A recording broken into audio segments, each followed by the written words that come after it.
Assalamu alaikum wa rahmatullah and good afternoon. মাননীয় প্রধান উপদেষ্টা, মঞ্চে বসা রাজনৈতিক দলসমূহের সম্মানিত নেতৃবৃন্দ, জুলাই ২৪-এ ক্ষতিগ্রস্ত শহীদ পরিবারের সম্মানিত সদস্যবৃন্দ, সামনে বসা সম্মানিত অতিথিবৃন্দ, শহীদ এবং আহত পরিবারের সম্মানিত সদস্যবৃন্দ, সাংবাদিক বন্ধুগণ, প্রথমে আমাকে এখানে ইনভাইট করার জন্য আমি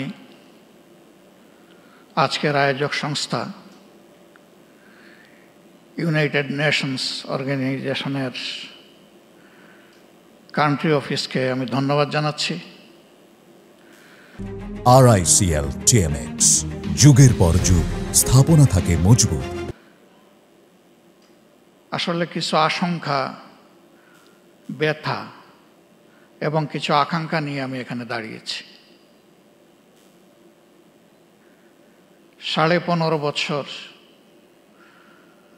জাতির উপরে অত্যাচারের যে স্টিম রোলার চলেছে, এর দ্বারা অনেকেই ভিক্টিমাইজড হয়েছেন। জুলাইটা ছিল তার শেষ পরিণতি। শুরুটা ছিল কার্যত 2009 সালের 25 এবং 26 ফেব্রুয়ারি ঢাকার পিলখানায় 57 জন দেশপ্রেমিক চৌকস।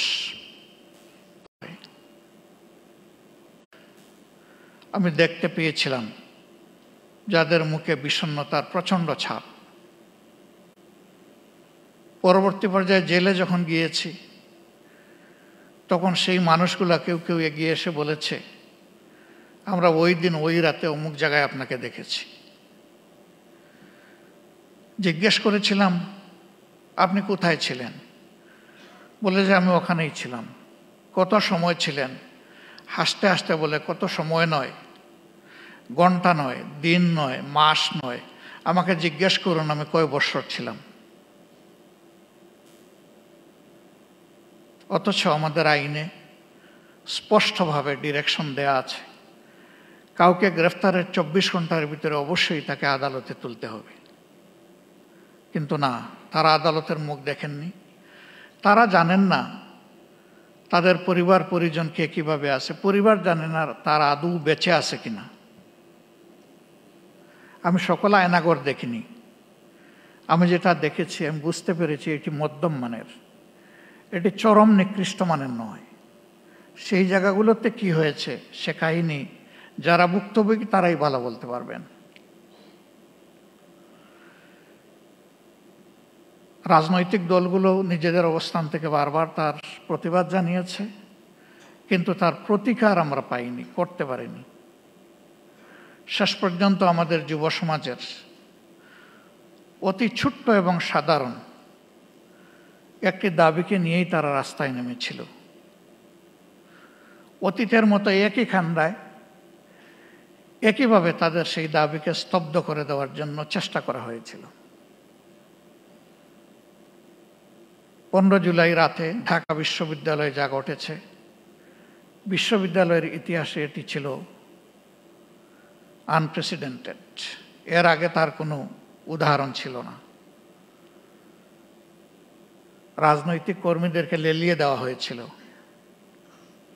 তারা একই সাথে আঘাত করেছে ছেলেদেরকে, আমাদের মেয়েদেরকেও বাদ দেয়নি। কার্যত এই মুভমেন্টটা এখান থেকেই মোমেন্টাম পেয়েছিল। এরপরে একে একে আবু সঈদের হত্যাকাণ্ড এবং বাকি হত্যাকাণ্ডগুলো শেষ পর্যন্ত জুলুমের অবসান করতে সক্ষম হয়েছে। আমি জাতিসংঘের ফ্যাক্ট ফাইন্ডিং কমিটিকে আমার দল এবং বাংলাদেশের মজলুম জনগণের পক্ষ থেকে ধন্যবাদ জ্ঞাপন করি। তারা স্বল্পতম সময়ে এগিয়ে এসেছেন এবং বাস্তবতা তারা তুলে আনার চেষ্টা করেছেন। কিন্তু তারা যেটুকু এনেছেন এটা আংশিক মাত্র, এটি পূর্ণাঙ্গ নয়। তার বাইরেও জুলুমের বিস্তর ক্ষেত্র রয়ে গেছে। আশার দিক, নূতন সরকার গঠিত হয়েছে ফ্যাসিজমের পতনের প্রেক্ষাপটে। বিচারের জন্য ট্রাইব্যুনাল গঠন হয়েছে, বিচারক নিয়োগ হয়েছে, তদন্তকারী সংস্থা হয়েছে, প্রসিকিউশনও নিয়োগ হয়েছে। কিন্তু এটি সত্য, এখন 1 বছর ছুঁই ছুঁই, এ সময়ের ভিতরে কিন্তু বিচার এখনো দৃশ্যমান হয়নি। আমরা বিশ্বাস করি এই প্রক্রিয়ার সাথে যারা সম্পৃক্ত তারা তাদের সর্বোচ্চটা দিয়ে চেষ্টা করছেন। সরকারের কাছে আমাদের অনুরোধ, এই এফোর্ট কি যথেষ্ট, নাকি এই জায়গায় আরও কিছু করার আছে? যদি আরও কিছু করার থাকে সেটিই তো করা উচিত। সারা বাংলাদেশে আমার মতো আপনারা অনেকে ঘুরেন, সব জায়গায় তো কান্নার রোল। কেউ আপনজন হারিয়ে, আর কেউ নিজেকে হারিয়ে।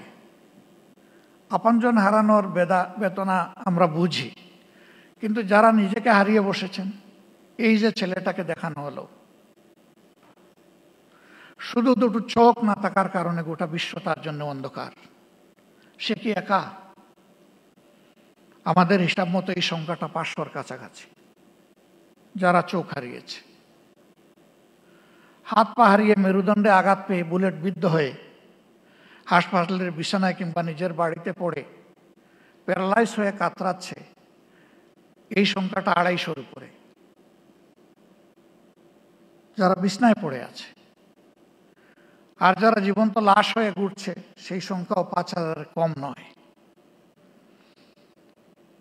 আপনারা অনেকে জানেন, ইতিমধ্যে আমাদের সংগঠনের পক্ষ থেকে উদ্যোগ নিয়ে এই জুলাই যারা শহীদ হয়েছেন তাদের প্রোফাইলটা আমরা অন রেকর্ড নিয়ে আসার চেষ্টা করেছি। শতভাগ নিশ্চিত না হয়ে আমরা একটা নামও সেখানে যোগ করিনি। আমাদের এই প্রক্রিয়া অব্যাহত আছে, এটাকে আমরা ক্লোজ করিনি। 12 ভলিউমের এই শহীদ স্মরণিকা আমরা সকলের হাতে পৌঁছে দিতে পারিনি, তবে আমাদের ওয়েবসাইটে বাংলা, ইংলিশ এবং আরবিতে ইতিমধ্যেই আপলোড করা আছে। সেটা কেউ ভিজিট করলে আমরা খুশি হব।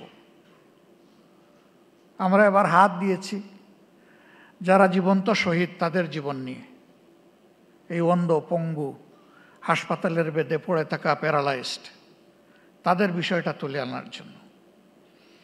আমি সরকারকে অনুরোধ করব, এই কাজটা পূর্ণাঙ্গ যথার্থতা পাবে যদি সরকারি উদ্যোগে এটা হয়। আমরা আমাদের দিক থেকে পূর্ণ সহায়তা দিব ইনশাল্লাহ, যা আমাদের কাছে ম্যাটেরিয়ালস আছে তা দিয়ে, এবং আরও যা প্রয়োজন আছে আমাদের পক্ষে সম্ভব সঙ্গত সব কিছু দিয়ে।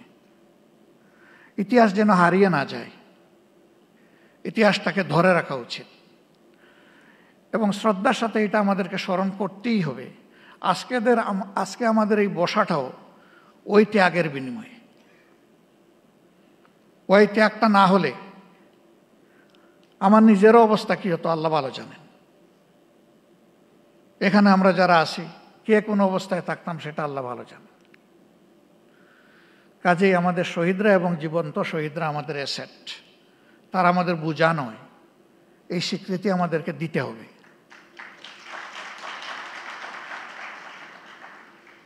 আমাদের সম্পদকে মুখে নয়, বাস্তবেই সম্মান দেখাতে হবে।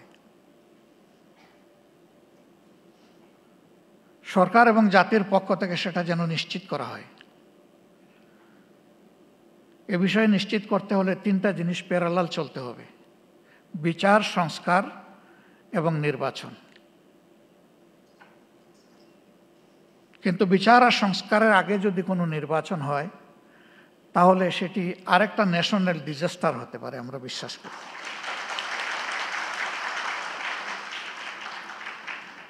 গত 26 তারিখ চীন মৈত্রী সম্মেলন কেন্দ্রে, সেখানে শহীদ পরিবার সোসাইটির একটা আয়োজন ছিল। 2-4 জন বক্তব্য রেখেছেন, পুরোটা শুনতে পারিনি আমার অসুস্থতার কারণে। আংশিক শুনে আমি চলে গেছি। তাদের প্রত্যেকে অত্যন্ত সিংহের মতো গর্জন করে বলেছেন বিচার না দেখা পর্যন্ত আমরা কোনো নির্বাচন দেখতে চাই না।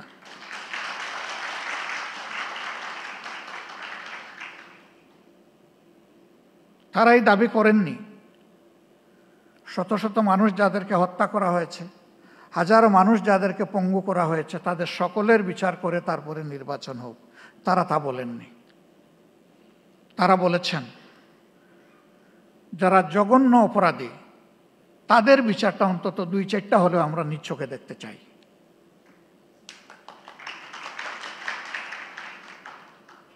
আমরা দেশ এবং জাতিকে ভালোবাসি সবাই। জাতিসংঘ ফ্যাক্টস ফাইন্ডিংয়ে যে ফ্যাক্টসগুলা তুলে এনেছে তার সাথে যেগুলা অপূরণ আছে সেগুলাকেও সংযুক্ত করে বিচারটা ঠিকমতো হোক। তবে আমি অত্যন্ত দৃঢ়তার সাথে বলবো যে ও বিচার আমাদের উপর করা হয়েছে, দল হিসাবে আমাদের নেতৃবৃন্দকে খুন করা হয়েছে বিচারিক আদালতে, এ ধরনের কোনো বিচারও দেখতে চাই না। বিচারটা যেন শতভাগ ট্রান্সপারেন্ট এবং ন্যায্যতার ভিত্তিতে হয়। এবং পার্সোনালি আমি বিশ্বাস করি ন্যায় বিচার প্রতিষ্ঠিত হলে কোনো অপরাধী পার পাবে না ইনশাআল্লাহ। যারা মানুষ খুন করেছে তারা তাদের ন্যায্য পাওনাটা বুঝে পাবে এবং বিচারহীনতার অথবা বিচারকে ধামাচাপা দেওয়ার যে সংস্কৃতি সেটা দূর হবে। আমরা আমাদের দলের পক্ষ থেকে প্রতিশ্রুতি দিচ্ছি এই প্রক্রিয়ায় আমাদের পূর্ণ সমর্থন এবং সহযোগিতা থাকবে। জনগণের ম্যান্ডেটের ভিত্তিতে আমরা সরকার পরিচালনা করার সুযোগ পাই অথবা আমরা বিরোধী দলে থাকি, এ বিষয়ে আমাদের ভূমিকা হবে স্পষ্ট, ন্যায্য এবং অকুতভয়। আমরা কাউকে পরোয়া করে কোনো কিছু বলবো না, করবো না। ভয় করব শুধু আল্লাহ তাআলাকে। দায়বদ্ধ থাকবো প্রথমে নিজের বিবেকের কাছে, তারপরে দেশবাসীর কাছে। অন্যান্য দলের পক্ষ থেকে একই প্রতিশ্রুতি আসুক তা আমি প্রত্যাশা করি। কেউ না কেউ তো আগামী সরকার চালাবে, তাহলে যারাই চালাক তারা যেন জাতির এই আমানত রক্ষা করে, আমরা যেন বিশ্বাসঘাতক না হই।